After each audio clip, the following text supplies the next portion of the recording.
All right, hello, football fans. Welcome back to week 16 of the 2023 season for the Scuffed Football Podcast. This is Noah. I'm Ted.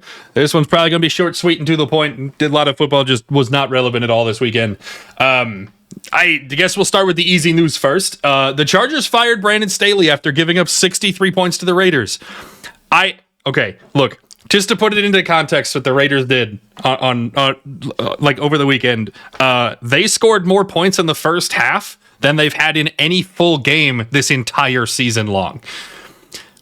I can't believe it took Brandon Staley this long to get fired, but thank God he is gone, and maybe we get to watch Justin Herbert actually play real football now. Holy shit, I'm excited. Yeah, no, I mean, agreed. When I looked at the score and it was, 48-0 or 42-0 at halftime, I was kind of like, what the fuck is going on? Because a reminder, the Raiders just lost 0-3 last week. It's like, what the just honestly, man. I'm super glad that he's out. What did he expect to happen after losing that by that much? Like, obviously, I think changes have to be made. You got to be strong. And yeah, I'll be very excited to see what Justin Herbert and that offense can do next year. But I mean, I feel like it's at a good time, if there ever is a good time, because I know there's a bunch of injuries. Even Keenan Allen's hurt. Justin Herbert's out for the rest of the season. Eckler can, kind of try to carry that offense and maybe get, but beyond that, like, I'm super happy that happened. And yeah, it was about a season and a half too long, but happy he's gone. I did see a joke online that I'm definitely stealing, and I don't remember what Twitter account posted it, but somewhere Brandon Staley is fuming mad because he failed in the first 3 downs, and the Chargers won't let him go for a 4th since he only got 3 seasons with the Chargers. But anyway, let's get into some real meaningful football from this weekend outside of just celebrating Staley being gone.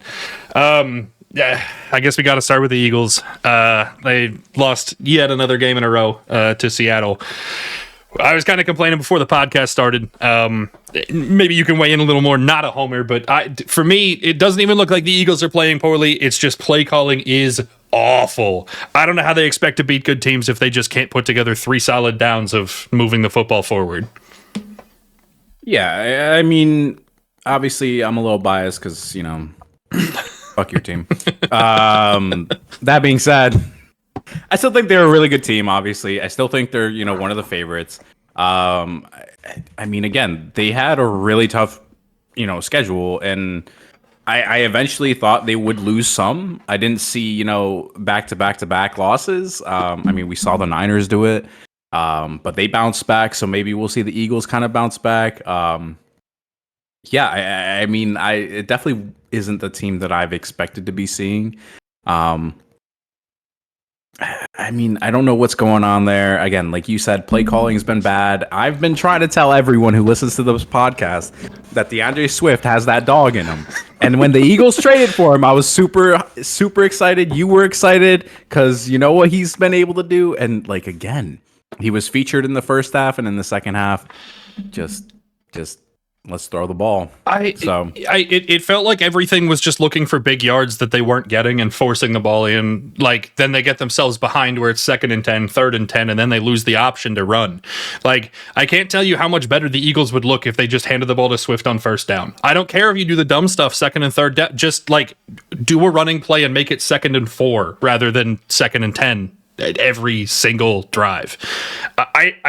I think the defense played relatively well. I know that there was that late game collapse. I get it, right? But also to hold the Seahawks to 20 points, isn't that awful? And the Eagles should be good enough to cover that, right? I recognize that AJ Brown is a ridiculously good receiver, but if you're going to him every single time you snap the ball, it felt like it was either, all right, look for AJ Brown. If he's not open, then scramble, and we'll see if Hurts can make it to the 1st down marker. And that's just every single play call. There are other receivers. Dallas Goedert's been underused. DeAndre Swift's been underused. Devontae Smith has been underused. I think that there are other options than what the Eagles have been doing. And as much as we've talked them up as being a really good team this season, I don't see them going into the playoffs and playing anybody that's a solid team if this is the kind of play calling we're going to get when it matters. Yeah, I mean, obviously, I think, again, maybe we're just seeing a slump. We got to give them the benefit of the doubt. We've seen them dominate, and they've dominated even when they haven't been playing their best. Like this entire season, they've been doing really well. So I feel like at a certain point, you got to give them a little break. We gave the Niners a break, and they came back. Look at what they're doing now. So I say, as much as it pains me to say because it's your team, I say we give them a little break. Whatever. I mean, guaranteed they're in the playoffs. They've clinched now. Yeah, I think they need to figure out all that play calling stuff, but I still believe on any given day, they could definitely still beat the Cowboys. I mean, hell, they put up the last time we saw them play like the excellent football, I feel like, was against the Bills in that overtime win. And even then, there were still mistakes. Like all season, there have been mistakes for everyone. So I'm giving them a little benefit of the doubt, and I'm thinking we'll see a different team though. I guess it's just starting to feel like there's a whole lot of we need the any given Sunday. It's not that we're the better team and we just need to play well. It feels like we need a whole lot of bounces to go our way. We need a whole lot of, well, on any given Sunday. I don't know. The Eagles are starting to feel a little flat, and play calling being as dry and ineffective as it is. And DeAndre Swift had to have been averaging like 6.5 yards a carry in the first half, and then they just decided the way we really get to the other team's defense is to stop running the ball that's working. It's so hard to win football games when you're not making the right choices from the sidelines and then not executing on the field. I mean, even Jalen Hurts should be held accountable at some point for his interceptions this week. Like I don't think that this team is firing on all cylinders, but I don't think they're being put in the position to let the talent take over, which makes it incredibly hard to watch. If they continue to do things the way that they're doing, I mean, I don't expect them to beat the Cowboys. I don't expect them to beat the 49ers. God forbid they manage to get on any given Sunday past those two teams. I don't think we're beating whoever comes out of the AFC. Like, this looks really tough. Well, one of those teams I mentioned is the Cowboys. They played the Bills this week in a pretty important game. Also, kind of a fun, explosive game to watch. I guess we'll start with the Cowboys before we get to the Bills. What do we think about the Cowboys' competitiveness if this is the kind of game that they're putting up when they could really secure the division? I've been waiting. Cowboys are trash. No, I think, listen, like I said before, we gave you and the Eagles plenty of space. Like, I thought you guys were going to take advantage, take that second seed back, and then y'all didn't, which is okay. Whatever. Like, there's still 3 more games. But realistically, I don't think the Cowboys are really going to slip up here on out. I do see them clinching your division, unfortunately, which sucks to say. But again, I think it was just like, I think if you guys had won this week, you guys would clinch. And I think the space that was created from that loss was what you guys needed to capitalize on. And unfortunately, the Eagles just didn't. If any of the teams between the Cowboys and Eagles are to falter, I feel like it's going to be the Eagles right now. Just again, they have been playing a little bit worse. And I mean, again, Bills kind of ran through the Cowboys, but it was just one game. It's not like, they've been playing poorly for 3 straight games. Fair. So yeah, as of right now, I can't. They're division winners. You know what's crazy to me though is we've talked a bunch this year with you being a Bills fan that Bills defense is pretty beat up, and despite the injuries, like Dak is having I don't know if I want to call it an MVP caliber season. I think he should be the favorite for MVP. You can go back and watch last week because I'm not going to talk about Brock Purdy anymore. I swear to God. But the idea that like when he's having that caliber of season that we can even put him in the discussion, right? And they look super pedestrian against that beat up Bills defense. Like, I think it really calls into question how competitive the Cowboys are. Even if they are the favorites to win the division at this point, and which I would have to imagine puts them like second in the conference as far as, odds to get to the Super Bowl, right? Like, I think it's very strange that we can't watch them take care of I'll say underwhelming defense, not to be a slight at the Bills, like only because they're injured. I know the Bills defense when healthy is scary good, but this feels like a time where we should have seen the Cowboys offense be far more productive than CeeDee Lamb gets a rushing touchdown and we don't have to score the rest of the game. Yeah, and I mean, agreed. I remember talking to you, like, I'm surprised our defense is doing this well considering the injuries. Like I know, like we don't have like 3 of our main stars, and even that specific game, I don't even think we had Micah Hyde. So like even on top of that, we were even more depleted, and like we still stood tall. And what surprised me as well was the fact that the Cowboys defense is also pretty like a really good unit. And I mean, I get it. They're missing Trayvon Diggs, but without him, I mean, they're still a really good defensive unit. They've been doing really well, and we just pummeled them. We ran through that defense. And I mean, this is a score that I would think, takes Josh Allen 30 throws, 30 completions. Stephon Diggs goes for like 150 and like 2 tutties just to get here. And he only completed 7 passes. That is crazy. Just crazy. It with the score, I understand the Bills wanting to eat the clock and Josh Allen not needing to throw the ball a ton, right? Eagles, take fucking notes about how to make play calls. But I think the crazy part for me as far as stats go is the idea that Dak Prescott had less than 100 yards going into the fourth quarter. I even watching that game, I can't necessarily explain it to you. I didn't think that there were an absurd number of drops. I didn't think it was bad play calling. Nothing clicked on that offense. And it felt like a week that they should have been super competitive, like you said, to secure the division. If they had the 1-game lead, knowing that the Eagles would then lose on Monday night, right? Like you'd have to imagine that they're vying for that second spot. Like now they still have to continue fighting for the next 3 weeks to clinch the division. And it felt like a week that Dak Prescott should have shown you that he's worthy of that MVP nod, and it just didn't happen. Yeah, I mean, agreed. We've heard the buzz that he should be in the MVP conversation. I know you don't want to hear it, but also Brock Purdy was in there. But behind Brock Purdy was Dak Prescott. And so I agree. I think this should have been a game where he capitalized. I think we should have seen a more competitive team. And even if you think about it, I mean, let's say they had won, like they would be 11-3, which is the same record as the Niners right now. Like even if the Niners slip up once, like you could almost be having that first seed. So I feel like in their position, I feel like I would have expected to see a more effort from them. And I just didn't see it. I mean, again, yes, sometimes your offense isn't clicking, but there's still, you still have pieces everywhere that could help. So yeah. Yeah, I was very surprised to see that game offensively from the Cowboys. But if we're going to talk offense, let's flip the table and talk about the Bills. I don't know that we've seen this offense from the Bills basically all season long. Everything was doing exactly what they needed it to be doing. The run game was working. The very few passes that they had worked. It felt like they were making the right calls.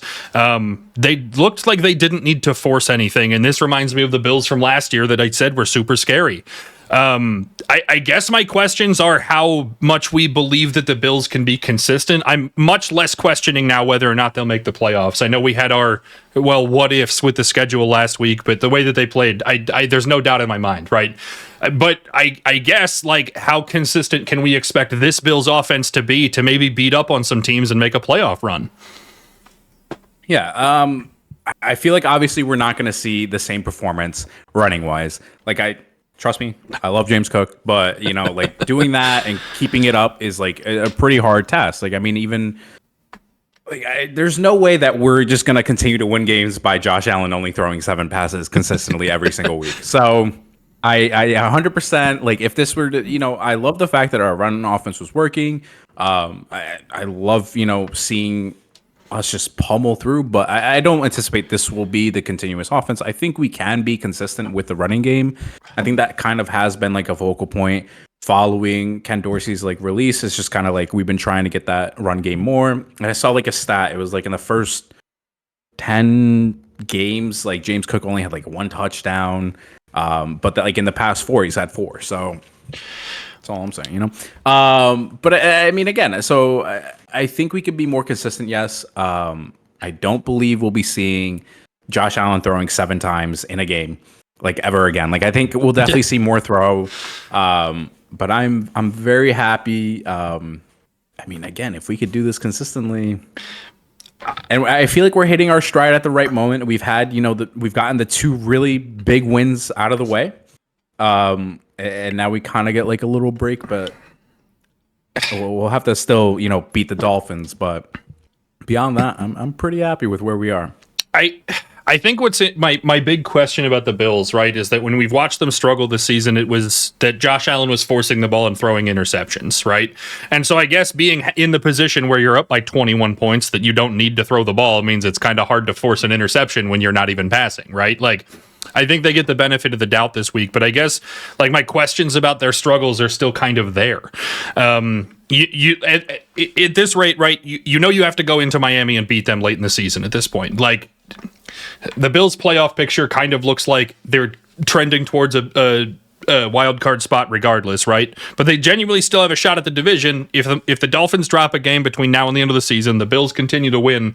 The Bills beating the Dolphins straight up means the Bills win the division. Possibly even a second seed, which is crazy given what we've seen this year. But I don't think that, like, I think the Dolphins offense is performing at least more consistently than the Cowboys is, right? Like, I don't think we're going to see a completely down performance, especially if we get a healthy Tyreek Hill, right? That you're not going to be put in the position where James Cook is going to be handed the ball 65 times. You know, I think Josh Allen is going to have to make throws to win a game like that, and it still kind of scares me that the losses that they've had this year put them in that position where, hey, Josh Allen has to throw the ball, has to make plays. What happens if he turns the ball over again? Yeah, I mean, I see the area of concern. I mean, to be honest, like I'm still concerned, you know. But at the end of the day, Josh Allen is him. I'm gonna put my faith in Josh Allen, and we're gonna pray for the best. I wholeheartedly believe that the Bills are capable. I guess it's just that, like, this game beating the Cowboys handedly doesn't necessarily calm my concerns. I'll be super interested to see what happens when we get to week 18 and that game comes up. Like, I want to see what kind of Josh Allen we see. If he has a very solid, like, super secure performance where he's not turning the ball over, I think they're really scary in the playoffs. But I think you have to do it against a team that's performing on offense to have a balanced offense for the Bills, like, to see what kind of quarterback you're going to get moving through the playoffs. The last game I've got to talk about, really, like I said, short, sweet, and to the point. The only one with any real stakes on it this week was the Ravens and the Jaguars. I know I kind of talked about that this game was super important for the Jags. Like, they still had that potential for the number 1 overall seed. They were the only ones that felt like they could really compete with Baltimore. Jacksonville kind of laid an egg. This was not a great performance from them. All the credit to the Ravens for playing well, having a super solid defense, but I guess this worries me a bunch for the Jags and, like, how good their team actually is. Even them being, what are they, 9-4 at this point? 8-4, 9-4, 8-6. Never mind. Either way, they had the ability to push for that first seed, right? They haven't had a ton of losses. Most of their games have been relatively close, but I guess, like, this loss and playing so empty just kind of worries me that, like, even if they've got a good team, what are they actually going to do with it? Yeah, I mean, again, so we saw, yes, Ravens are still, like, probably the AFC favorite right now. And I mean, their offense is good, their defense is really good, like, but I think that going into this week, we would have both said that, like, the Jags are better than the Rams.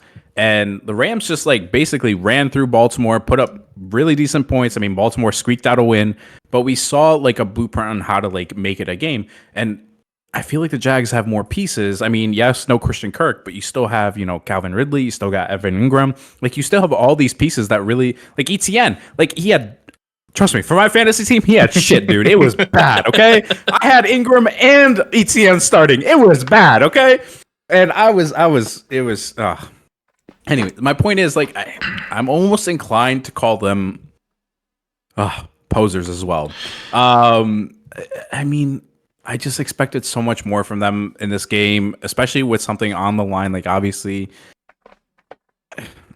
that could have really brought, like, Baltimore down, and, you know, we would have seen a Miami in the first seed right now. But, like, I mean, again, I don't know what I expected, but it wasn't. I expected them to come out a lot more dynamic. And I guess this loss for the Jags has more impact than not even making the first seed, right? Like, now if you look at their division, they're tied with the Colts and the Texans. Like, there's a chance they don't even make the playoffs at this point, and we had considered them kind of the cream of the crop in the AFC South. I for what it's worth, I still expect them to win their division. I mean, I think the Texans' injuries hurt. I don't think the Colts are consistent. Like, I still expect it to be the Jags, but I feel like now they're fighting their way down rather than fighting their way up and trying to prove something. Like, now it's holding on to what they've got rather than fighting for more. Agreed. Yeah. It's I guess it's just tough to watch a team with this kind of talent, like you mentioned, ETN and Engram, and like there's so much on this team that we expect them to be better than 8-6 and looking really flat against the Ravens.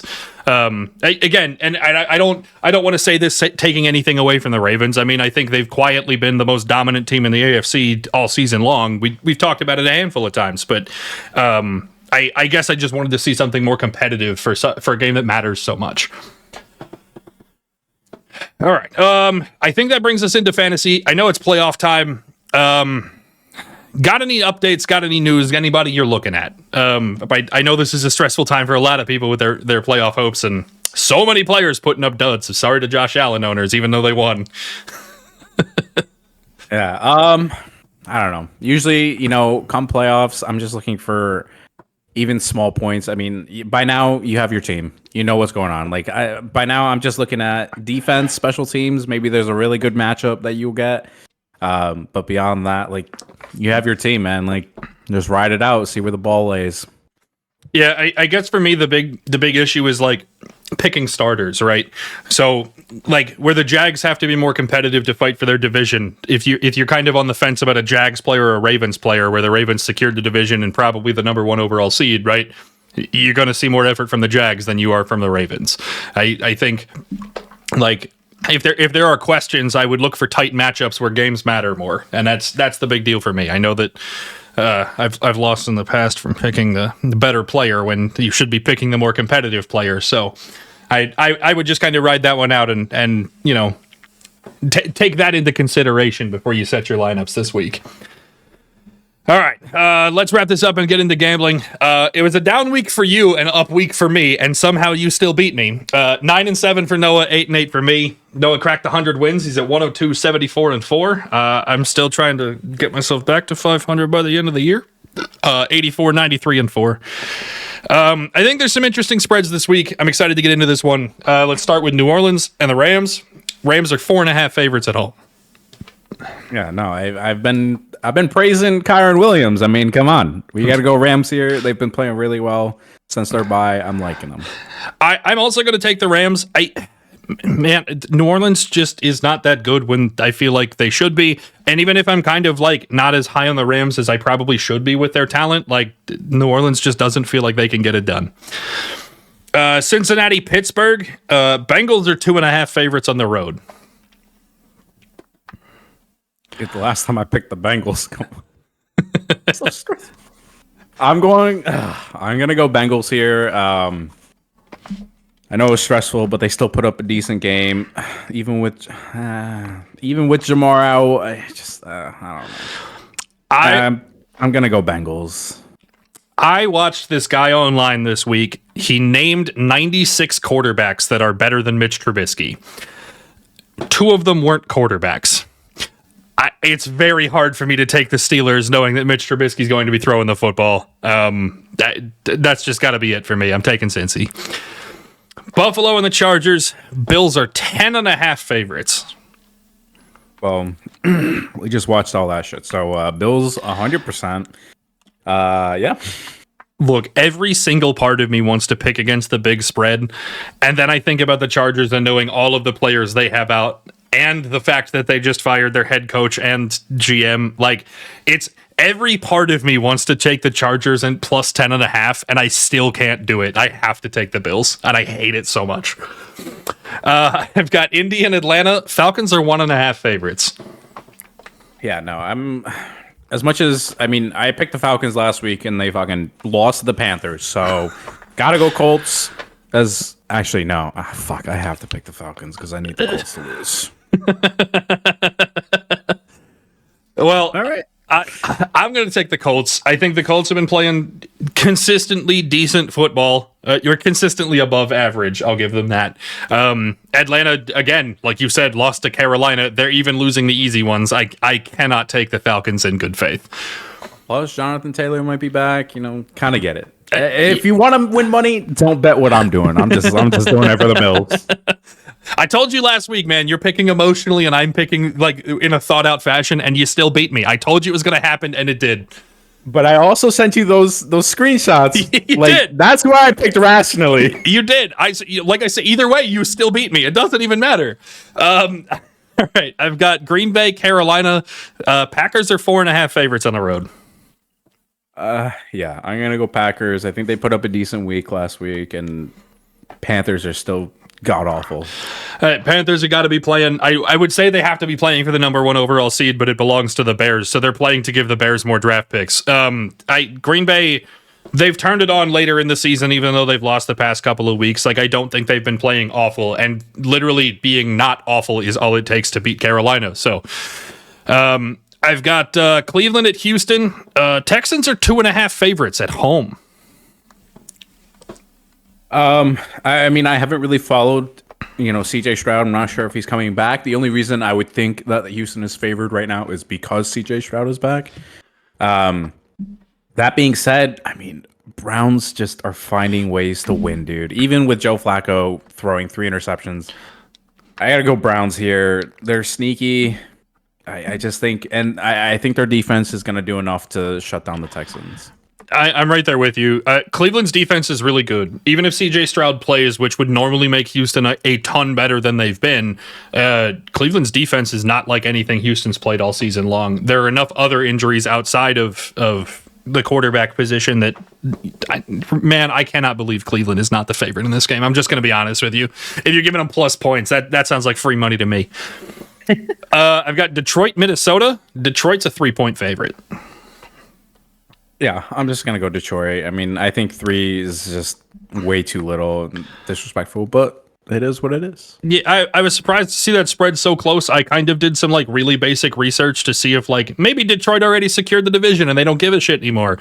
And I couldn't even find anything along those lines that like they've already secured their spot. Like man, you got to take Detroit at only -3. Washington at the Jets. Jets are 3-point favorites. I didn't know that we could have a Jets favorite when everyone playing for them looks like trash. But the Jets are still somehow 3-point favorites. I have no idea. I mean, Commanders bench Sam Howell, so I'm just going to go Jets. But I don't like that one. I would not bet money on this game. Yeah, I'm keeping my money far away from this one. Just to be different, I'll take Washington. I got to catch you in 500 somehow. Seattle, Tennessee. Seattle's a 2.5 favorite on the road. Yeah, I think I got to go to Seattle just because I know they're vying for a playoff spot. Titans are out, eliminated now, so I'm going to go Seattle here. I'm also going to take Seattle. I don't have a lot of confidence in it, though. I think Tennessee's a really tough team in a way that the Eagles weren't. Seattle's changing quarterbacks again because in the post-game press conference, immediately after beating the Eagles, they said that they were going to switch quarterbacks and go back to Geno Smith next week. Like, it feels like a lot of confusion, but Seattle still has something to play for, I guess. Jacksonville, Tampa Bay. Bucks are 1.5 favorites. Dude, I'm gonna go Bucks here, just because we just saw the Jags put up an egg. Bucks are sneaky, kind of still good. They're a lot better than I anticipated them to be, so I'm gonna go Bucks here. I think the Bucks are a better team than we give them credit for because the NFC South is absolute dog shit. But Jacksonville has a ton to play for in a way that Tampa Bay, I think, is a little bit more secure in their division. The division still sucks. Tampa's playing for a home game. Jacksonville's playing to make the playoffs at all. I think on paper, Jacksonville is still a better team. Like, they should win this game, and then you're giving them plus points. So I'm going to take the Jags. I've got Arizona, Chicago. Bears are 4.5 favorites. I'm actually going to go Cardinals here. I do believe that, Bears are the better team. I mean, record-wise, but I still believe that we're seeing the Cardinals start to kind of find their offense. I guess I just don't have enough faith in Kyler Murray this season and the pieces that are around him. I think Chicago played a pretty decent game and looked solid enough against a Cleveland team that I consider to be pretty good. I got to take Chicago. The think this should be a actually decent football team between two teams I do not care about. But I think Chicago showed me last week that they will make this game in their favor. I mean, we just saw the Cardinals put up 29 against the Niners. That's all I'm saying. I get it. I'm not even saying the Cardinals look bad. Don't get me wrong, but I got some faith in Chicago. I feel it, which means I'm going to be wrong. Dallas, Miami. Miami's a 1.5 favorite at home. Disgusting. They're both posers, but I got to go Cowboys just because I need the Dolphins to lose. I'm going to take Miami. I think their offense looked really solid. Their defense looked better than I think I've seen them all season. I know it was the Jets, but their defense actually played well outside of the fact that the Jets weren't going to score anyway. And to be honest, I don't have a whole lot of answers for why Dallas didn't play well. Like, there's nothing that I feel like can be corrected to then be better than the Dolphins. So I'm going to take Miami. New England to Denver. Broncos are 6.5 favorites. Yeah, I anticipate Broncos have a bounce back week. And Patriots are still the Patriots. Yeah. Bailey Zappi played a decent first half of football. I think if you tripled his efforts, he still almost looked like an NFL quarterback. It's got to be Denver. Like, this one doesn't feel close. I've got Vegas and the Chiefs. Kansas City's a 10-point favorite. I feel like that's me, the person who's always taken the big spreads. No, I can't. Like, I feel like the Chiefs are not as good as we think they are. Raiders just put up 63. I'm seeing some momentum, hopefully. I just think 10 is just too much. That's disgusting. I hate that we're agreeing on this game. I really do. Like you said, Vegas just scored 63 points, right? Their offense clicked. I genuinely believe that I messaged you in the first quarter when they were up 21-0 that Aiden O'Connell looked more like an MVP than Brock Purdy. Okay? Like, the Raiders actually looked really good. Kansas City's best attribute this year is the ability for all of their receivers to drop passes. As I mentioned earlier, that I watched that guy online say that there were 90-something quarterbacks better than Mitch Trubisky. I think there are 1,000 receivers who aren't even receivers be better than Kadarius Toney and MVS. Like, I think 10 is way too big a spread for what we've seen the past few weeks. I have to take Vegas, as much as that sounds awful. No. Another big spread. I hate this one even more. Giants and the Eagles. Eagles are 11.5 favorites. I mean, I literally picked the Giants to beat the Saints, and they fucking stumbled and failed so tremendously. So I am expecting a bounce back week from the Eagles, and big spread and all. Oh, God. Yeah, look, the Eagles have been playing poorly. Their play calling is ass. I don't need to harp on this and go off for another 20 minutes about how much I hate the offensive play calling. And still, I believe that they should beat these lowly-ass Giants by at least 12 points. Like, that's how little I think of the Giants. It's just, man, it's so bad. Last game of the week, Baltimore, San Francisco. If this isn't the highlight of the week, I'm going to be super disappointed. Niners are 5.5 favorites. I'm gonna go Niners here. They're at home. Niners are still Niners. I mean, I think Ravens. This should be a good game. Okay, like I firmly believe that this could go either way, but I just think Niners are a little bit better right now. Throw in Mark Andrews. Maybe some of these injuries that aren't happening for the Ravens. Maybe we'll have I'd pick the Ravens, but for right now, I think I'm going Niners. I'm taking Baltimore. Not because I think they're the better team. I still believe that San Francisco is going to win. Genuinely, if you handed me $1,000 and said, go gamble this weekend, I would put $1,000 on the under for this game because I think their defenses are both really good. When I believe that the score is going to be that low because the defenses are both really good, it's hard for me to believe that San Francisco will win by 6 points. I think it's going to be so low scoring that Baltimore will be able to keep it within 5.5. My money would be on the under, but if I have to pick a team to cover the spread, I'm taking Baltimore. All right, as always, lines are provided by FanDuel as of Tuesday. They are subject to change. Please gamble responsibly. Remember that we're not providing gambling advice, solely providing our picks. If your loved one has a gambling problem, please call 1-800-GAMBLER. Real short one this week, not like our past few. So we'll catch up next week when some of these games actually matter for something and we're getting close to playoff pushes. Maybe get you a longer one next week. Thanks for watching. We'll see you here next time.